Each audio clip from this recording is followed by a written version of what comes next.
السلام علیکم۔ 30-40 سال قبل جو ہمارے ملک نے تعلیم ختم کر کے اور تعلیمی ماحول کو ختم کر کے جہالت کا جو سفر شروع کیا تھا، اس کے ثمرات اب ہم کو مل رہے ہیں، اور اسی سفر پر چلتے ہوئے اب ہم جہالت کے اس معراج پر پہنچ چکے ہیں الحمدللہ، کہ ہم اس بات کو بھی نہیں سمجھ سکتے، ہم میں اتنی عقل و سمجھ بھی اب نہیں رہی کہ ہم یہ سمجھ سکیں کہ ملک میں جو بھی ہو رہا ہے، جو بھی حالات ہیں، اس کی بنیاد ملک سے تعلیم اور تعلیمی اداروں کو ختم کرنا ہے، جس کا سہرا آج سے 30-40 سال پہلے رکھ دیا گیا تھا، جس کی وجہ سے ملک میں غیر علمی اور جہالت کا ماحول ہے۔ تعلیم، بلکہ صحیح تعلیم و تربیت اس ملک سے ناپید ہو چکی ہے۔ پچھلی کئی دہائیوں سے چلنے والی مصیبتوں کا تانا بانا دراصل ہمارا غیر علمی ماحول اور جہالت ہے۔ عوام کو، دانشوروں کو اور معزز لیڈران کو کچھ علم ہی نہیں ہے اس بات کا کہ دنیا کہاں جا رہی ہے۔ نہ انہیں گلوبلائزیشن کا علم ہے، نہ انہیں کیپٹلسٹ سسٹم کا علم ہے، نہ دنیا میں ملک چلانے اور ترقی کرنے کے سلسلے میں جو نئی تبدیلیاں آ رہی ہیں، دنیا میں پوری دنیا ریولوشنائز ہو رہی ہے، 4th انڈسٹریل ریولوشن کی طرف جا رہے ہیں ہم، کچھ علم نہیں ہے ان کو۔ نہ انہیں بین الاقوامی تجارت کے نئے اصولوں کا علم ہے، نہ معاشی ماہرین حکومت کو چلا رہے ہیں، بلکہ میں کہوں گا کہ ملک میں معاشی ماہرین ہیں ہی نہیں جو ملک اور اکانومی کو چلا سکیں، اور جو غیر ملکی ماہرین آتے ہیں ان کو لوکل ڈائنامکس کا تو علم ہی نہیں ہوتا۔ اس سلسلے میں ایک بڑا فیکٹر گلوبلائزیشن اور WTO ہے۔ اس سلسلے سے میرا مطلب یہ ہے کہ ہمارے جو موجودہ حالات ہیں، جو پچھلے 30-40 سال سے چل رہے ہیں، غربت ہے، IMF کا چکر ہے، ان سب کا تعلق گلوبلائزیشن سے اور WTO سے ہے، جس کو نہ سمجھنے کی وجہ سے ہم مصیبت میں پھنسے ہوئے ہیں۔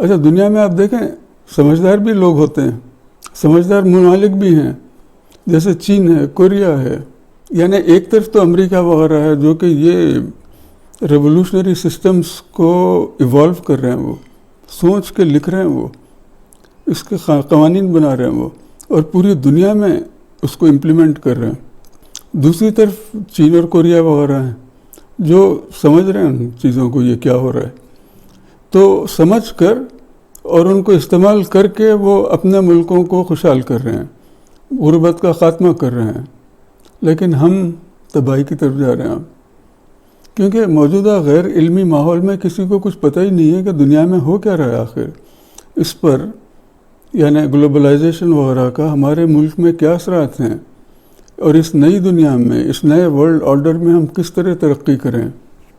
ہم صرف اندھیرے میں گولیاں چلا رہے ہیں۔ اچھا، مجھے یقین ہے، دیکھیں آپ کہ غیر ملکی ماہرین جب ہمارے کرتا دھرتا لوگوں سے میٹنگز کرتے ہوں گے تو ان کے پیچھے اور واپس جا کر قہقہ مار کے ہنستے ہوں گے ہمارے حکمرانوں پر، اور مزے لیتے ہوں گے وہ باتوں کے کہ کم سمجھ لوگوں کا ملک ہے، بے وقوف بنا کر ان سے محنت مشقت کے کام لو، ان کی دولت لوٹو۔ جبکہ جو ملک کے کامیاب حکمران ہیں وہ تو ہمارے عوام کے رول ماڈل ہوں گے کہ بغیر تعلیم وغیرہ کے انہوں نے اتنی ترقی کی، اتنی دولت بنائی، انہوں نے ملک کے حکمران بنے ہوئے ہیں وہ۔ جبکہ جو تعلیم یافتہ ہے، جتنا زیادہ تعلیم یافتہ ہے اس کو اتنی یہاں ملازمت نہیں ہے، باہر کے ممالک میں دھکے کھانا پڑتا ہے۔ تو میں نے اپنی پچھلی ویڈیوز میں کہا ہے کہ ملک میں ہمارے سیاستدانوں اور حکمرانوں کی جو نئی جنریشن اپنے والدین سے اب اقتدار کا ہینڈ اوور لے رہی ہے، وہ یہ آئندہ 40-50 سال پاکستان میں اقتدار پر رہیں گے۔ ان کی تعلیم، ان کی تربیت اور ان کا تجربہ دیکھ کر اور اس بنیاد پر مجھے یقین ہے کہ ملک کے حالات آئندہ 40-50 سالوں میں بھی وہی رہیں گے جو آج ہیں۔ غربت اور بھیک ہمارا مقدر ہے، ہمارا گزارا بھیک پر ہی رہے گا، یہی IMF رہے گا، یہی لوٹ کھسوٹ رہے گی، یہی کرپشن رہے گا، یہی ہڑتالیں، دھرنے، جلاؤ گھراؤ، یہی ہوتا رہے گا آئندہ 40-50 سالوں میں بھی۔ تو اس وجہ سے میں ان پوائنٹس کی تفصیل میں جا رہا ہوں کہ شاید کچھ بھلا ہو جائے۔ تو اب میں آتا ہوں اپنے اصل موضوع کی طرف۔ اس سے قبل ملک پر انفلیشن کے شدید نقصان کے بارے میں ویڈیو کی سیریز میں کر چکا ہوں، اور اس سیریز میں انفلیشن کو کنٹرول کرنے کے موضوع پر بات کر رہا ہوں، یہ آج اس کا پارٹ 2 ہے۔ دیکھیں آپ، حکومتیں اور لیڈران تو ظاہر اس کوشش میں ہوتے ہیں کہ مہنگائی یا انفلیشن نہ بڑھے، لیکن آپ دیکھیں ہمارے یہاں حکومتیں یہ کام کرنے میں ناکام ہیں۔ کیا وجہ ہے اس کی؟ یہ دیکھیں، میں اس سلائیڈ کو بتلا رہا ہوں، یہ پہلے بھی میں دکھا چکا ہوں۔ یہ بائیں طرف جو کام میں نے لکھے ہیں، حکومت کا کام ہے ان کو مینیج کریں۔ مثلاً کرنسی کی پرنٹنگ اکنامک اصولوں کے مطابق ہو، ہولڈنگ بند کریں، ٹیکس کی شرح میں اضافہ نہ کریں، غذائی سامان کی ایکسپورٹ مکمل بند کر دیں، یعنی حکومت پورا زور لگا دے کہ مہنگائی نہ بڑھے۔ ان میں کئی کام بہت مشکل بھی ہیں، لیکن چلیں فرض کر لیں کہ حکومت کے بس میں جتنے کام ہیں وہ کر لیں گے۔ یعنی کچھ فیکٹرز ہیں جو انٹرنل ہیں، یعنی جو حکومت کر سکتی ہے، ہماری حکومت کر سکتی ہے، اور کچھ کام ہیں وہ ایکسٹرنل ہیں، یا کچھ آئٹمز جو ہیں وہ ایکسٹرنل ہیں، جیسے پیٹرول کے دام بڑھ جائیں تو اس پہ ہماری حکومت کا کوئی کنٹرول نہیں ہے اگر دام بڑھے ہیں، لیکن ہماری حکومت مینیج کر سکتی ہے اس کو کہ ہمارے ہاں پیٹرول کے دام نہ بڑھیں۔ تو میں نے کہا کہ چلیں حکومت جتنے بھی فیکٹرز ہیں ان سب فیکٹرز کو کنٹرول کر لیتی ہے۔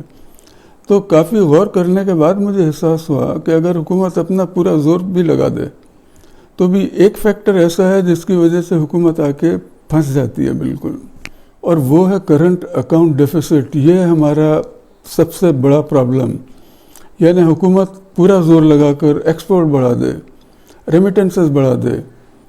تو آپ نے ہر حکومت کے دور میں سنا ہوگا کہ ملک میں ترقی تو ریکارڈ ہو رہی ہے، ریمیٹنسز ریکارڈ ہو رہے ہیں، ٹیکس بہت زیادہ کلیکٹ ہو رہے ہیں، جی ڈی پی بڑھ رہا ہے، آئی ایم ایف بھی گواہیاں دیتا ہے ان سب کی کہ پاکستان بہت ترقی کر رہا ہے، لیکن پیٹرول کی امپورٹ کے لیے پیسہ نہیں ہے، گندم خریدنے کے لیے پیسہ نہیں ہے۔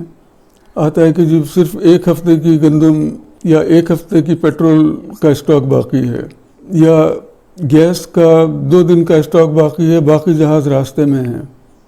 تو کیا مذاق ہو رہا ہے آخر؟ یہ کیا ہو رہا ہے؟ یہ سوچتا ہے کوئی ان باتوں پر؟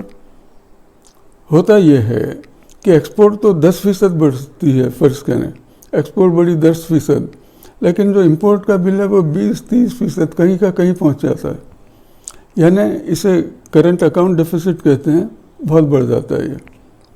تو پھر جب امپورٹ بڑھ گئی آپ کے یہاں، ایکسپورٹ ریکارڈ ہونے کے باوجود جو آپ کی امپورٹ ہے وہ ایکسپورٹ سے زیادہ ہے، تو پھر امپورٹ کے پیسے ادا کرنے کے لیے آئی ایم ایف اور ورلڈ بینک کے ہاتھ پاؤں پڑنے پڑتے ہیں، سعودی عرب کے چکر کاٹنے پڑتے ہیں۔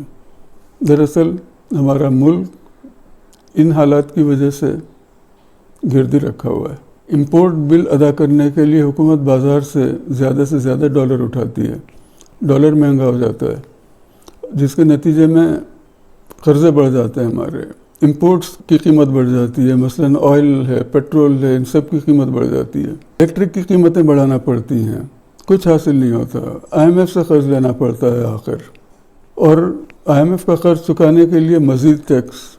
ہم پچھلی کئی دہائیوں سے اسی ٹریپ میں پھنسے ہوئے ہیں کہ ایک طرف تو خوشی کے شادیانے بجتے ہیں کہ دیکھیں ہماری ترقی، دیکھیں ہمارا جی ڈی پی، دیکھیں ہماری ایکسپورٹ، مگر آ کے پھنسے ہوئے ہیں امپورٹ کے بل پر۔ تو کیا مہمہ ہے یہ؟ آپ دیکھیں پورے پاکستان میں غیر ممالک کا ایکسپورٹ کیا ہوا سامان مل رہا ہے، جن میں بیشتر چیزیں پاکستان میں مینوفیکچر ہوتی تھیں یا بڑی آسانی سے ہو سکتی ہیں، لیکن ہماری لوکل مینوفیکچرنگ تباہ ہو چکی ہے، حتیٰ کہ صابن، شیمپو، ٹوتھ پیسٹ اور اس قسم کی بنیادی چیزیں جو ہمارے یہاں آزادی کے وقت مینوفیکچر ہوتی تھیں، بلکہ اس سے 150 سال پہلے بھی ہوتی تھی، ختم ہو گئی سب۔ اچھا، نہ صرف مینوفیکچرڈ سامان بلکہ بے حساب سامان جس کا شمار ہوم انڈسٹریز یا اسمال انڈسٹریز میں ہو سکتا ہے وہ تک بند ہو گئی، لوگ بے روزگار ہو گئے۔ اور بھی چیزیں ہیں جیسے اونی سویٹرز ہو رہے ہیں جو گھر میں خواتین بناتی تھی، اب سب امپورٹڈ سامان آتا ہے باہر سے۔ اسی طرح لگژری آئٹمس ہیں، کاریں ہیں، فریج ہیں، ایئر کنڈیشنرز ہیں، واشنگ مشینیں ہیں، لیٹسٹ موبائل فونز ہیں، بھرا ہوا ہے، الیکٹرانک بازار بھرا ہوا ہے، موبائل مارکیٹس بھرے ہوئے ہیں، کنٹینر پہ کنٹینرز آ رہے ہوتے ہیں، حتیٰ کہ نرسریوں کے پودے، جو پودے ملتے ہیں گھر میں لگانے کے پودے تک، فلاور شاپس پر امپورٹڈ پھول، باہر کے پھل اور پیٹ فوڈ وغیرہ یہ سب امپورٹ ہو رہے ہیں، کھاد امپورٹ ہو رہی ہے، مٹی امپورٹ ہو رہی ہے۔ تو پھر سبھی کو حکومت پر غصہ آتا ہے کہ وہ ان تعیشات کی امپورٹ کم کیوں نہیں کر سکتے. آپ نے بھی سوچا ہوگا، سب سوچتے ہیں، سب ہمارے جو دانشور ہے وہ سوچتے ہیں. ٹی وی پہ پروگرام آتے ہیں کہ بھائی یہ تعیشات پر تو ختم کرو امپورٹ ان کی. تو ٹی وی پر پروگرام آتے ہیں کہ ہماری عیاشیاں ختم ہی نہیں ہو رہی ہیں، بھیک پر گزارا ہے، IMF سے قرضوں کی بھیک مانگ رہے ہیں لیکن امپورٹ پر پابندی نہیں لگا رہے ہیں. ہمارے عیاشیوں میں کوئی کمی نہیں ہو رہی ہے، ہمارے یہاں چھالیاں اتنی امپورٹ ہو رہی ہے، ہمارے یہاں چائے اتنی امپورٹ ہو رہی ہے، ہمارے یہاں سگریٹ اتنی امپورٹ ہو رہی ہے. اچھا، اب کیونکہ میرا تعلق اکانومی سے نہیں ہے تو اس وجہ سے مجھے ان چیزوں پہ بہت غور کرنا پڑا، ٹائم لگانا پڑا. اس کے بعد مجھ پہ اس کا بھید کھلا کہ اس کے پیچھے WTO کے قوانین کار فرما ہے.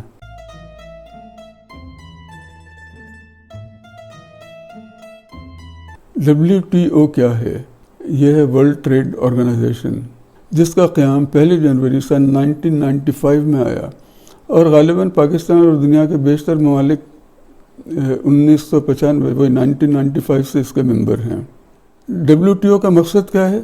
اس کا مقصد ہے کہ دنیا کے ممالک کے درمیان تجارت اور تجارتی قوانین کو ریگولیٹ کرنا، ان کو آسان بنانا، ان کو اسٹینڈرڈائز کرنا، ٹریڈ ڈسپیوٹ سے ان کو سالو کرنا، اسٹینڈرڈ قوانین بنانا، تاکہ ہر ملک کے ساتھ، جیسے اگر آپ چائنا سے ٹریڈنگ کر رہے ہیں تو ان کے ساتھ آپ کو الگ نیگوشیٹ کرنا پڑے گا، بائلیٹرل ایگریمنٹ ہر ملک سے الگ الگ کرنے پڑیں گے، ہر ملک کے قوانین الگ ہیں. تو WTO بنا کے ایک سیٹ ہو قوانین کا، سب کو اس کا علم ہو اور بے دھڑک آپ سامان یہاں سے کسی اور ملک کو بھیج سکیں، ایکسپورٹ کر سکیں. تو آپ دیکھیں بنیادی طور پر ہوا کیا ہے. آپ دیکھیں سوویت یونین کے ختم ہونے کے بعد امریکہ آخر کار جب دنیا کی واحد سپر پاور بن گیا تو اس کے بعد امریکہ گلوبلائزیشن کے بینر کے نیچے پورے کرۂ ارض یا گلوب پر اپنا اثر و رسوخ انفورس کر کے امریکن گلوبل امپائر کو تشکیل دینے کے ادارے اور قوانین ترتیب دینے لگا. تو گلوبلائزیشن میری نظر میں ون ورلڈ آرڈر ہے، پوری دنیا ایک ہے. تو ون ورلڈ آرڈر میں کیا ہے؟ جس طرح پچھلی دنیا میں یا پچھلے ادوار میں ایک سے زیادہ پاورز میں دنیا بٹی ہوئی تھی، اب وہ حالات نہیں ہیں. بلکہ اس سے پہلے 95 سے پہلے 2 بڑے بلاکس تھے، ایک سوویت بلاک تھا، ایک امریکن بلاک تھا. تو امریکہ نے سوویت بلاک کا اکنامک بائیکاٹ کر کے اور ان کو آئرن کرٹن کے پیچھے رکھ کر ان پر اپنی مارکیٹ ایکسس بند کر دی. تو بالآخر اس سے سوشلسٹ سسٹم اور سوویت یونین کو دفن کرنے میں امریکہ کامیاب ہو گیا. تو WTO ون ورلڈ آرڈر کی ایک کڑی ہے. یعنی اس کے بعد جب سوویت یونین دفن ہو گیا اور امریکہ واحد سپر پاور بن گیا دنیا کی، تو پھر امریکہ یہ ون ورلڈ آرڈر لے کر آیا، گلوبلائزیشن لے کر آیا کہ دنیا بھر میں تجارت کے لیے اب کوئی بیریئر نہیں ہے. WTO کے تحت نئے قوانین بنائے گئے کہ تمام ممالک کے درمیان آزادانہ تجارت ہو اور آزادانہ تجارت کے اصول بنائے گئے. اچھا، اب آپ یہ بات ذہن میں رکھیں کہ تجارت سے دولت بڑھانا مغربی ممالک کے اکنامک سسٹم کا بنیادی اصول ہے. پچھلے دور میں British East India company, Dutch East India company تجارتی کمپنیاں تھیں اور یہ بالآخر اتنی بڑی ہو گئی تھیں کہ یہ برٹش گورنمنٹ سے بڑی تھی. British East India company, British East India company کی افواج اور ان کا بجٹ برٹش حکومت سے زیادہ تھا. اچھا، اب اس کے ساتھ ساتھ کیا ہوا؟ ساتھ ساتھ یہ ہوا کہ 1776 میں مشہور برطانوی اکانومسٹ ایڈم اسمتھ نے اپنی شہرہ آفاق کتاب an inquiry into the causes and nature of wealth of nations, اس کتاب نے مغربی دنیا میں تہلکہ مچا دیا تھا، جس میں ایڈم اسمتھ نے دنیا میں اور ملکوں میں خوشحالی بڑھانے کے اصولوں کا تجزیہ کیا تھا کہ ممالک میں یا دنیا کے ممالک میں خوشحالی کس طرح بڑھ سکتی ہے. اور دراصل یہی موجودہ کیپٹلسٹ سسٹم کی بنیاد ہے جسے مغربی ممالک اس وقت سے مسلسل اپنے ملکوں میں اور امریکہ جو کہ واحد سپر پاور ہے، امپیریل پاور بننے کے بعد امریکہ ایڈم اسمتھ کی کتاب کو پوری دنیا میں امپلیمنٹ کرنے کی کوشش میں لگا ہوا ہے. اچھا دیکھیں، اب کیپٹلسٹ سسٹم صرف ایک معاشی یا اکنامک سسٹم نہیں ہے، بلکہ یہ سوشیو اکنامک اور پولیٹیکل سسٹم بھی ہے۔ کیپٹلسٹ سسٹم کے بیشتر اصول ایڈم اسمتھ نے وضع کر دیے تھے، مثلا دنیا بھر میں تجارت کی آزادی، حکومت کا امپورٹ سے کنٹرول کم کرنا، یعنی بلکہ ختم کرنا میں کہوں گا، کسٹم ڈیوٹیز میں بے انتہا کمی، ملک میں کم از کم ٹیکس کی شرح ہو، حکومت پرائس کنٹرول نہ کرے، یعنی پرائس کنٹرول پر حکومت کا اختیار نہ ہو بلکہ مارکیٹ فورسز قیمتوں کا تعین کریں، اور سب سے بڑا کام جو ایڈم اسمتھ نے کہا وہ کہا کہ منیمم گورنمنٹ، یعنی حکومت کا کام صرف دفاع، تعلیم، انفراسٹرکچر ڈیولپمنٹ، سیکیورٹی جیسے جرائم پر کنٹرول ہے، پولیس ہے، وہیں تک محدود ہو، اور باقی سب ادارے پرائیویٹائز ہو جائیں۔ بنیادی طور پر منیمم گورنمنٹ کا مطلب یہ ہوا کہ حکومت کا، یعنی ایک ملک کی جو حکومت ہے یا ایگزیکٹو برانچ ہے جس میں صدر ہے یا وزیر اعظم ہے جو ملک چلاتا ہے، اس کا اختیار اپنے ملک پر کم سے کم ہو، اور ملک کے بے حساب خود مختار ادارے اور کمپنیاں ملک چلائیں، پرائیویٹائزڈ کمپنیاں ملک چلائیں۔ اسی بنیاد پر آپ دیکھیں کہ امریکہ حتیٰ کہ اپنی افواج تک کو پرائیویٹائز کر رہا ہے، اور میں سمجھتا ہوں کہ کرپٹو کرنسی بھی اسی سلسلے کی ایک کڑی ہے کہ ملکوں کی کرنسی کو بے معنی کر دیا جائے اور کرنسی بھی پرائیویٹائز لوگوں کے ہاتھ میں آ جائے۔ لمبا سبجیکٹ ہے۔ تو اب اس میں ٹیک اوے کیا ہے، کی ٹیک اوے کیا ہے اس میں؟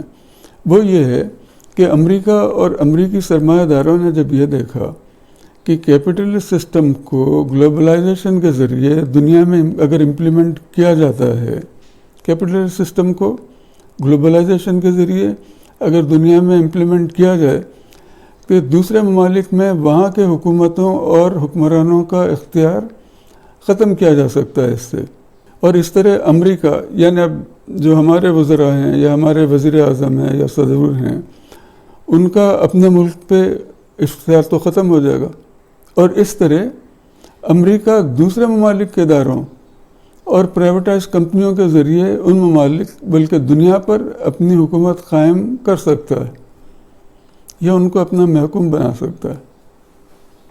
یہ ہے امریکہ کی کمال کی حکمت عملی کہ آپ کو شبہ بھی نہیں ہو رہا ہے کہ دنیا میں کیا ہو رہا ہے۔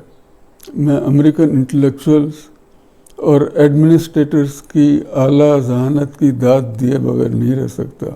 یہ ایک پورا ڈیفرنٹ لیول ہے انٹلیکچوئل، اور میں امریکن انٹلیکچوئلز اور ایڈمنسٹریٹرز، یعنی انٹلیکچوئل وہ ہیں جو سسٹم بنا رہے ہیں، ایڈمنسٹریٹرز وہ ہیں جو اس کو پوری دنیا میں لے جا کر امپلیمنٹ کر رہے ہیں، ان کی اعلیٰ ذہانت کی داد دیے بغیر نہیں رہ سکتا۔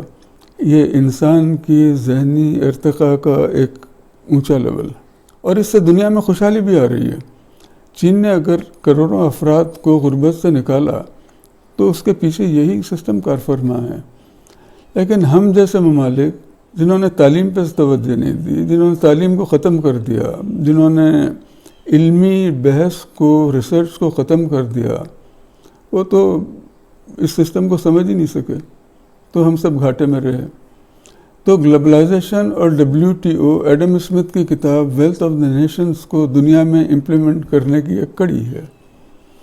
اچھا، قبل ازیں دوسرے جنگ عظیم میں برٹش امپائر کو ختم کر کے امریکہ دنیا کے اسٹیج پر سپر پاور کی طرح نمودار ہوا، اور اپنے مقاصد کے حصول کے لیے 1948 سے ہی امریکہ نے کوششیں شروع کر دی تھیں، اور اس کی ابتدا دنیا کے ملکوں کے درمیان تجارتی ایگریمنٹ گیٹ، یعنی general agreement on tariffs and trade, اس سے کر دی گئی تھی۔ لیکن گیٹ کا جو اسکوپ تھا وہ بہت ہی کم تھا کہ تجارت کے انٹرنیشنل اصول بنانا، تجارت میں آسانیاں پیدا کرنا، لیکن اس کے لیے کوئی ادارہ نہیں تھا۔ لیکن سوویت یونین کے ختم ہونے کے بعد ایک نیا ادارہ ورلڈ ٹریڈ آرگنائزیشن امریکہ لے کر آیا۔ اس کے تحت آزادانہ تجارت کو فروغ دینے کے لیے نئے اصول بنائے گئے، جس میں کسٹم ڈیوٹیز کو کم سے کم رکھا گیا، دوسرے ممالک میں ایکسپورٹ کرنے کی آزادی رکھی گئی کہ کوئی بھی ملک ہمارے یہاں ایکسپورٹ کر سکتا ہے، غیر ممالک سے سامان امپورٹ کرنے پر پابندی نہیں لگائی جا سکتی، یعنی ہمارا ملک امپورٹ پر پابندی نہیں لگا سکتا۔ غیر ملکی کرنسی یعنی فارن ایکسچینج جس پر قبل ازیں صرف اسٹیٹ بینک کی اجازت کے بعد ہی لین دین ہوتا تھا. اسٹیٹ بینک کا پورا کنٹرول تھا فارن ایکسچینج پر، جس کی وجہ سے وہ پیمنٹ کر سکتے تھے، امپورٹ ایکسپورٹ میں بیلنس رکھ سکتے تھے. وہ ختم کر دیا کہ اسٹیٹ بینک ملک کے پرائم منسٹر سے آزاد ہے، یہ ایک انڈیپینڈنٹ ادارہ ہے. اور پھر ایکسچینج یعنی جو فارن ایکسچینج کی ٹرانزیکشن ہے اس کے لیے ایکسچینج کمپنیاں بنوائی گئیں، پرائیویٹ ہاتھوں میں لایا گیا. تو نئے قوانین میں نہ صرف تجارت تھی بلکہ کاروبار کرنے کی بھی آزادی رکھی گئی. جیسے میکڈونلڈ اور پیزا ہٹ اپنے شاخیں دوسرے ممالک میں آزادی سے کھول سکتے ہیں، اور کھولی بھی انہوں نے.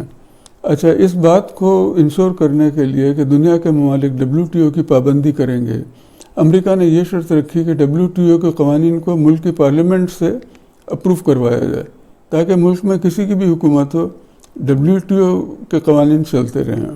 تو پاکستان بھی کیونکہ WTO کا ممبر ہے تو پاکستان پر بھی ان قوانین کی پابندی کرنا لازم ہے. اور اس وجہ سے ہمارے یہاں غیر ملکی سامان مارکیٹوں میں بھرا ہوا ہے. غیر ملکی امپورٹ بند کرنے یا کم کرنے پر حکومت کا یا وزیر اعظم کا کوئی اختیار نہیں ہے. وزیر اعظم چاہے یا نہ چاہے وہ ملک میں امپورٹ بند نہیں کر سکتا، نہ وہ امپورٹ کو ریگولیٹ کرنے کے لیے غیر ضروری ڈیوٹیز لگا سکتا ہے. جہاں تک مجھے یاد ہے امپورٹ ڈیوٹیز اور ٹیکسز کی شرح بھی WTO نے دی ہوئی ہیں. تو اس کا نتیجہ کیا ہوا؟ ہم جو ایکسپورٹ کر رہے ہیں وہ تو اتنا ہی کر رہے ہیں جتنا ہم کر سکتے ہیں، جتنی ہماری استعداد ہے، جتنی ہماری کاٹن ہم گرو کر رہے ہیں یا ہم گیہوں گرو کر رہے ہیں یا شوگر بنا رہے ہیں. تو اس کا نتیجہ کیا ہوا؟ ہمارا امپورٹ بل بڑھتا رہتا ہے، یا امپورٹ بل پر حکومت کا کوئی اختیار نہیں ہے. دنیا بھر سے ہمارے یہاں سامان امپورٹ ہو رہا ہے جس کو روکنے پر حکومت کا اختیار نہیں ہے. اچھا دیکھیں، اس سے جو کرنٹ اکاؤنٹ ڈیفیسٹ جو ہو رہا ہے وہ کیوں ہو رہا ہے؟ اس وجہ سے ہو رہا ہے کہ ہم میں ایکسپورٹ کرنے کی قابلیت نہیں ہے. ہم صرف اتنا ہی ایکسپورٹ کر سکتے ہیں اس وقت، جیسے شکر ہے، گیہوں ہے، یا جو بھی ہم چیز ایکسپورٹ کر رہے ہیں. تو ایک ہماری اس میں لمیٹڈ کیپیبلٹی ہے، اس سے زیادہ ہم ایکسپورٹ نہیں کر سکتے. لیکن امپورٹ پر کوئی پابندی نہیں ہے. تو اس وجہ سے یہ امبیلنس ہو رہا ہے. اس کا ایک چیز میں یہاں اور بول دوں 2 منٹ کی ہے، وہ یہ کہ IMF بھی اسی سلسلے کی ایک کڑی ہے. وہ اس طرح کہ اگر فرض کیجئے کہ ہم امپورٹ کا بل ادا نہ کر سکیں، اب پیسے ہی نہیں ہیں تو ہم کس طرح ادا کریں گے اس کو، تو ڈیفالٹ ہوگا. تو نقصان کس کا ہوگا؟ جو باہر کے جو ایکسپورٹرز ہم کو ایکسپورٹ کر رہے ہیں ان کی مصیبت آ جائے گی کہ پاکستان ان کو پے نہیں کر سکتا. تو امریکہ یا جو بھی ہے وہ IMF لے کر آئے. IMF قوانین کے لحاظ سے وہ پاکستان کو قرض دینے کا پابند ہے اگر ضرورت ہو تو، تاکہ وہ قرض پاکستان لے کر وہ جو ڈیفالٹ نہ کر سکے. تو وہ جو دنیا بھر کے جو بے حساب ایکسپورٹرز نے ہم کو ایکسپورٹ کیا، ہم اس کی ادائیگی کر سکیں. دیکھیں کیا زبردست سسٹم نکالا امریکہ نے، یہ داد دیے بغیر میں نہیں رہ سکتا. اچھا، میں WTO کا مخالف بھی نہیں ہوں، بلکہ شاید اس کا سپورٹر ہوں میں، کیونکہ ہم کو بھی یہ آزادی ہے کہ ہم اپنا سامان دوسرے ممالک کو ایکسپورٹ کر سکتے ہیں اور ٹریڈ بیلنس رکھ سکتے ہیں.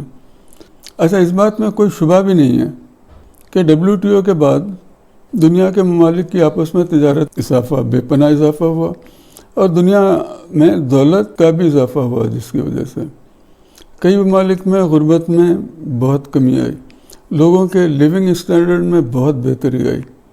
لیکن اس کے برخلاف پاکستان میں تباہی آئی، غربت میں یہاں اضافہ ہوا. ایک بڑی آبادی غربت کی لکیر سے نیچے جاتی رہی. ملکی اور غیر ملکی قرضوں میں شدید اضافہ ہوا. اس کی وجہ یہ ہے کہ موجودہ گلوبلائزیشن کا دور ہے. یہ ایک مختلف دنیا ہے، دنیا بدل چکی ہے، لیکن ہمارے حکمرانوں اور عوام کو اس کا کوئی احساس نہیں ہے. وہ ابھی پچھلی دنیا میں ہی رہ رہے ہیں. یہ اپنے ملک کو بھی دنیا کے بدلتے ہوئے قوانین کے حساب سے نہیں بدل سکتے، یا بدلنے کی ان میں اہلیت نہیں ہے. جب یہ سمجھتے ہی نہیں ہیں تو بدلیں گے کس طرح؟ یہ تو بس اپنے دھندوں میں یہی مصروف ہیں کہ جلوس نکالو، جلسے نکالو، ہڑتال کرو. اور بنیادی وجہ اس کی کیا ہے؟ وہی ہے پھر پچھلے 40-50 سالوں کے درمیان ملک میں جو تعلیم کو، تعلیمی اداروں کو، تعلیمی ماحول کو، علمی ماحول کو ختم کیا گیا، یہ سب اس کا نتیجہ ہے، یہ اس کا آؤٹ کم ہے۔ کسی کو کچھ علم نہیں ہے کہ موجودہ دور میں ملک کس طرح چلایا جاتا ہے، یا اکانومی کس طرح چلائی جاتی ہے، انڈسٹریلائزیشن کس طرح کیا جا سکتا ہے۔ یہ تو میں صرف ایک جملہ بول گیا، لیکن موجودہ جہالت کے بھیانک اثرات بتلانے کے لیے میرے یہاں الفاظ نہیں ہیں، سوائے اپنا ہی سر پیٹنے کے کہ یہ بنیادی باتیں دوسروں کو کیوں سمجھ میں نہیں آتی۔ دیکھیں اب WTO دنیا میں 1995 میں لاگو ہوا، اس وقت مشرف اور شوکت عزیز کی حکومت تھی۔ شوکت عزیز WTO کو اچھی طرح سمجھتے تھے، وہ کیونکہ وہ اس وقت WTO کے قوانین بنانے اور امپلیمنٹ کرنے کی میٹنگز اور ڈسکشن میں شامل رہے ہوں گے۔ اچھا، شوکت عزیز گو کے اکانومسٹ نہیں تھے، لیکن وہ ورلڈ بینک یا IMF کے ملازم بھی نہیں تھے، وہ سٹی بینک کے تھے ایگزیکٹو، اور وہ ہمارے ملک کو اور اس کی اکانومی چلانے کو اچھی طرح سمجھتے تھے۔ اس وجہ سے وہ بار بار انڈسٹری کو تنبیہ کر رہے تھے کہ اگر آپ نے اپنے آپ کو گلوبلائزیشن کے لیے تیار نہیں کیا تو آپ کے کارخانے بند ہو جائیں گے۔ اور مجھے اچھی طرح یاد ہے کہ فیصل آباد اور گجرات وغیرہ کے صنعت کاروں کو بہت زور دے کر انہوں نے پوری ٹیکسٹائل انڈسٹری کو زمانہ قدیم کی مشینوں کے دور سے نکلوا کر ماڈرنائز کروایا تھا، بہت زور دے کر۔ اور میں سمجھتا ہوں کہ مشرف اور شوکت عزیز کے بعد کے حکمرانوں کے لیے WTO کے ایگریمنٹس، جس کا پاکستان سگنیٹری ہے، ان ایگریمنٹس کو پڑھنا، ان کو سمجھنا اور اس کے مطابق اپنی اکانومی کو ٹرانسفارم کرنا بہت مشکل کام ہے۔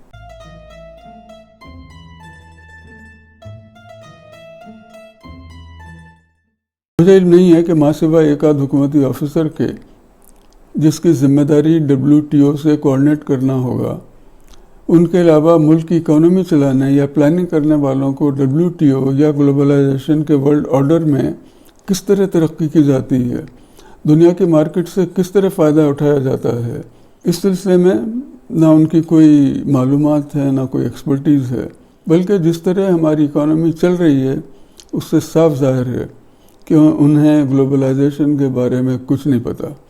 جس طرح دنیا کے دوسرے تیزی سے ترقی کرتے ہوئے ممالک جیسے ملیشیا، چین، جاپان اور کوریا وغیرہ ہیں، انہوں نے گلوبلائزیشن کو، WTO کو اور کیپٹلسٹ سسٹم کو سمجھا، اس کی جڑوں میں بیٹھ گئے اور اپنے ملکوں کی انڈسٹری کو کہاں سے کہاں پہنچا دیا انہوں نے۔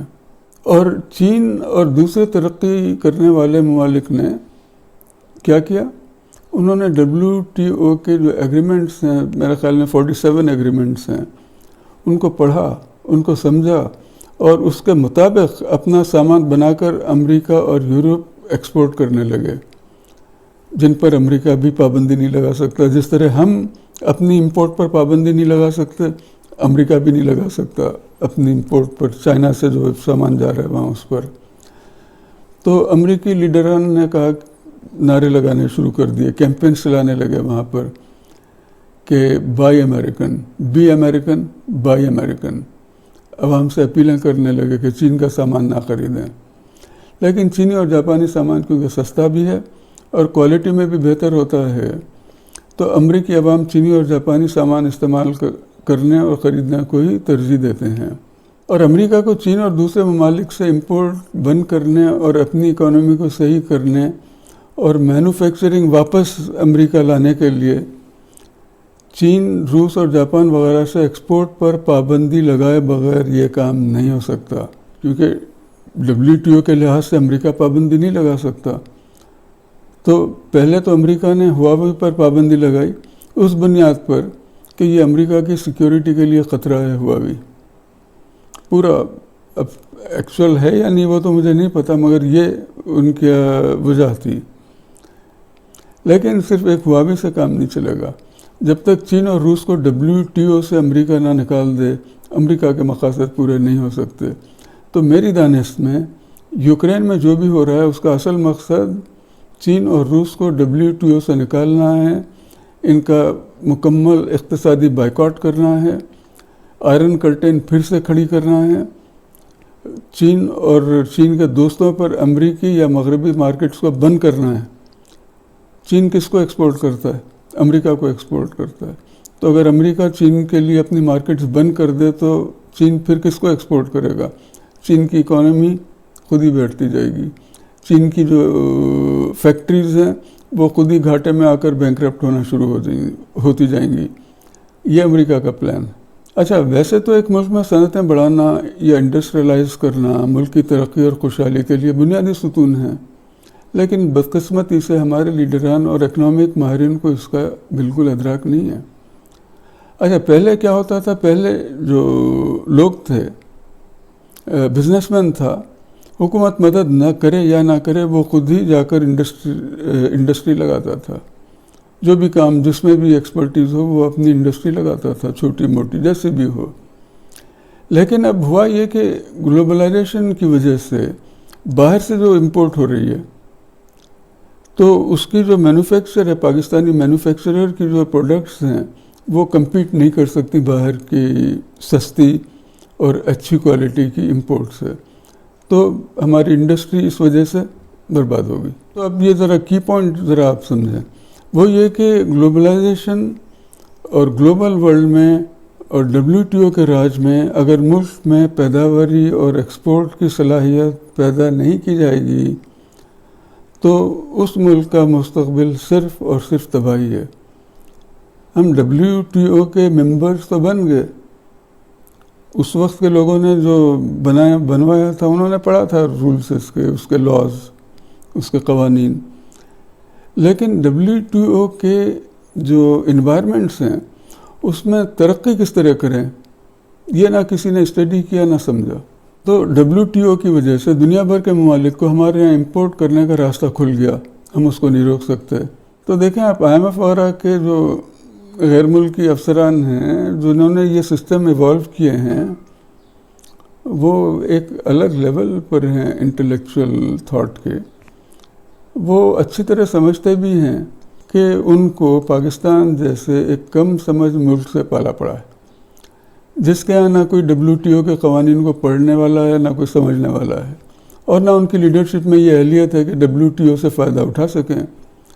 تو ان کا بھی کیا پروگرام ہے کہ بھئی بیوقوف ہیں، لوٹو ان کو، گھسو ان کو، ان سے اپنے ممالک کے محنت کے کام کراؤ، کم اجرت پر ان سے ٹیلرنگ کا کام کرواؤ، ان سے چمڑے کا کام کرواؤ، ان سے جوتے بنانے کا کام کرواؤ، محنت کے کام کرواؤ.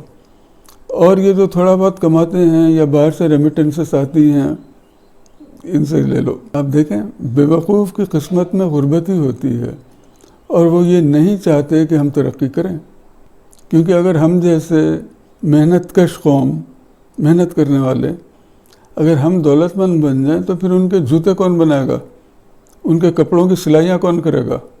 تو دنیا بھر ہم کو ایکسپورٹ کر رہی ہے جس سے ہمارا امپورٹ کا بل ہم ادا نہیں کر سکتے. ہر سال ہاتھ پیر مار کر ادھر ادھر سے قرض لے کر ادائیاں کر دیتے ہیں، لیکن ہم مزید پھنستے ہی جا رہے ہیں اور یہ نہیں سمجھ پا رہے ہیں کہ ہم کو اپنی مینوفیکچرنگ بڑھانا ہے، لوکل پروڈکشن بڑھانا ہے، تاکہ ایک طرف ہمارا امپورٹ کا بل کم ہو اور دوسری طرف ایکسپورٹ کی آمدنی بڑھے اور IMF سے چھٹکارا ملے. اور نہ صرف مینوفیکچرنگ بڑھانا ہے، یہ کی پوائنٹ ہے اس میں، بلکہ WTO کے ایگریمنٹس کو پڑھنا بھی ہے، ان کو سمجھنا بھی ہے اور دیکھنا ہے کہ ان سے کس طرح فائدہ اٹھایا جائے. مثلا صرف انڈسٹری لگانے سے کام نہیں چلے گا، وہ تو جو انڈسٹری لگی ہوئی تھی وہ بند ہو چکی ہے. اسٹینڈرڈائزیشن کرنا پڑے گا، کوالٹی پروسیسز کو امپلیمنٹ کرنا پڑے گا. کبھی آپ نے دیکھا یہ جو باہر کی جو چیزیں ہوتی ہیں اس پر یہ سب کیا اسٹیمپ لگے ہوئے ہوتے ہیں؟ یہ کیا ہیں؟ سمجھنا پڑے گا اس کا کیا مطلب ہے. قیمتیں کم کرنے کے لیے ماس پروڈکشن کی طرف جانا پڑے گا، نئی ٹیکنالوجی استعمال کرنی پڑے گی، ریسرچ اور انوویشن کرنی پڑے گی. تعلیم جو ہم ختم کر چکے ہیں وہ پھر سے ریوائیو کرنی پڑے گی، تعلیمی اداروں کو ریوائیو کرنا پڑے گا، ریسرچ کا کلچر لانا پڑے گا، انوویشن کا کلچر لانا پڑے گا. یہ سب ہمارے بس سے باہر ہے، ہم غربت میں ہی رہیں گے، کیونکہ ان سب کے لیے تعلیم چاہیے، ریسرچ چاہیے، ریسرچ کے ادارے چاہیے. اچھا، ہم الزام رکھتے ہیں کہ یہ IMF کی سازش ہے کہ وہ پاکستان اور مسلمان ملکوں میں ترقی نہیں ہونے دینا چاہتے. غلط ہے جن ممالک نے اور گلوبلائزیشن کو سمجھا، IMF کو سمجھا، وہ ترقی کر رہے ہیں. انہوں نے IMF سے قرضے لے کر اپنے یہاں ترقی کروائی ہے اور خوشحال بھی ہو رہے ہیں وہ. میں سمجھتا ہوں کہ ہمارے لیڈران ملک میں مینوفیکچرنگ کروانا چاہتے ہیں، سیریس ہیں وہ، لیکن انہیں علم نہیں ہے کہ یہ کام کس طرح کروایا جائے. اس وجہ سے وہ صرف قرضے اناؤنس کرتے ہیں، نوجوانوں کے پروگرام، اس کے پروگرام، اس کے پروگرام، کہ بھئی یہ لو قرضے لو اور جاؤ کچھ کرو. وہ گائیڈنس نہیں دے سکتے، وہ اس کو چلا نہیں سکتے، موبلائز نہیں کر سکتے، نہیں سمجھ سکتے وہ. اور اب تو پورا دار و مدار چین پر رکھا انہوں نے کہ بھئی چینی آئیں، اپنا پیسے لے کر آئیں، چین کے لوگ یعنی سی پیک، اور وہی یہاں پر صنعتی انقلاب لے کر آئیں. تو اب میں اس سبجیکٹ سے ہٹ کر اب میں انڈسٹریلائزیشن کی طرف آؤں گا کہ موجودہ دور میں، WTO کے دور میں، انڈسٹریلائزیشن کیوں ضروری ہے اور اسے کس طرح حاصل کیا جائے، یا اس کے اسٹیپس کیا ہیں. اب جو ایگریمنٹس ہیں WTO کے 47 ایگریمنٹ ہیں جہاں تک میں سمجھتا ہوں. اب میرے یہاں تو اتنا ٹائم نہیں ہے کہ میں اس کو تفصیل سے پڑھ سکوں، مگر جو میری آلریڈی جو اسٹڈی ہے یا معلومات ہے اس کی بنیاد پر میں انڈسٹریلائزیشن کے جو سجیشنس ہیں وہ دوں گا میں آئندہ پروگرامز میں. والسلام.